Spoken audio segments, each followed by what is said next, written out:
जया एकादशी पर व्रत के साथ जरूर सुने ये कथा। सफल हो जाएगी पूजा, पाप दोष से मिलेगी मुक्ति।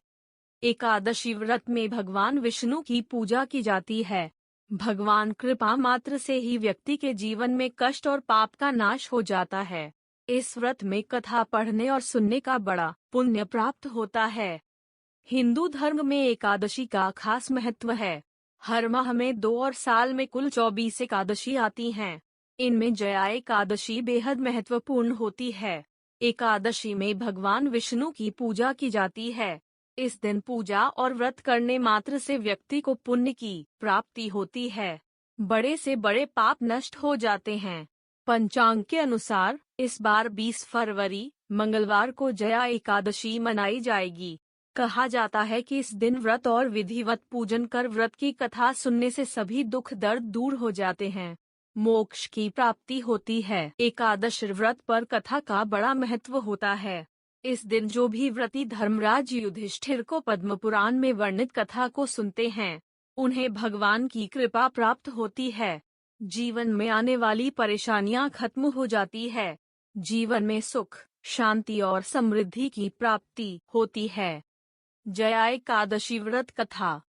धर्मराज युधिष्ठिर के आग्रह पर भगवान श्री कृष्ण ने उन्हें माघ मास में शुक्ल पक्ष की जया एकादशी की कथा सुनाई थी।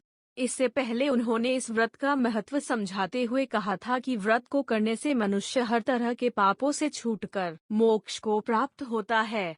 इसके प्रभाव से भूत, पिशाच आदि योनियों से उसकी मुक्ति हो जाती है। इस व्रत को विधिपूर्वक करने से यह फल प्राप्त होता है। बताया जाता है कि भगवान श्री कृष्ण ने धर्मराज युधिष्ठिर को पद्म पुराण में वर्णित कथा को सुनाते हुए जया एकादशी व्रत की महिमा बताया था। एक बार की बात है कि देवराज इंद्र नंदन वन में अप्सराओं के साथ विहार कर रहे थे।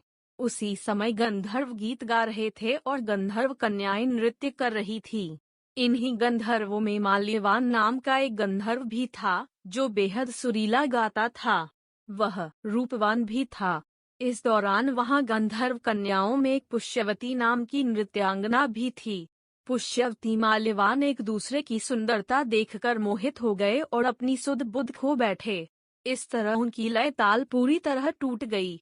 माल्यवान और पुष्यवती के इस कृत्य से देवराज इंद्र का क्रोध भड़क गया। उन्होंने दोनों को स्वर्ग से वंचित रहने और मृत्युलोक में पिशाचों की तरह जीवन भोगने का श्राप दे दिया। इस श्राप के प्रभाव से पुष्यवती और माल्यवान प्रेत योनि में चले गए। वहां जाकर दोनों दुख भोगने लगे। उनका पिशाची जीवन बहुत ही ज्यादा कष्टदायक था। इससे दोनों काफी दुखी थे। जया एकादशी व्रत से दोनों को मिली मुक्ति। माघ मास में शुक्ल पक्ष की एकादशी के दिन दोनों ने पूरे दिन में एक बार ही फलाहार किया था। रात्रि में दोनों भगवान से प्रार्थना कर अपने पिछले कर्मों पर पश्चाताप कर रहे थे। सुबह होने पर दोनों की मृत्यु हो चुकी थी। अनजाने में ही सही उन दोनों ने एकादशी का उपवास किया था। इसके प्रभाव से उन्हें प्रेत योनि से मुक्ति मिल गई और फिर से स्वर्गलोक चले गए। श्री कृष्ण ने राजा युधिष्ठिर से कहा कि जया एकादशी के व्रत से मुक्ति तो मिलती ही है, सभी तरह के यज्ञ, जप, दान का फल भी मिल जाते हैं।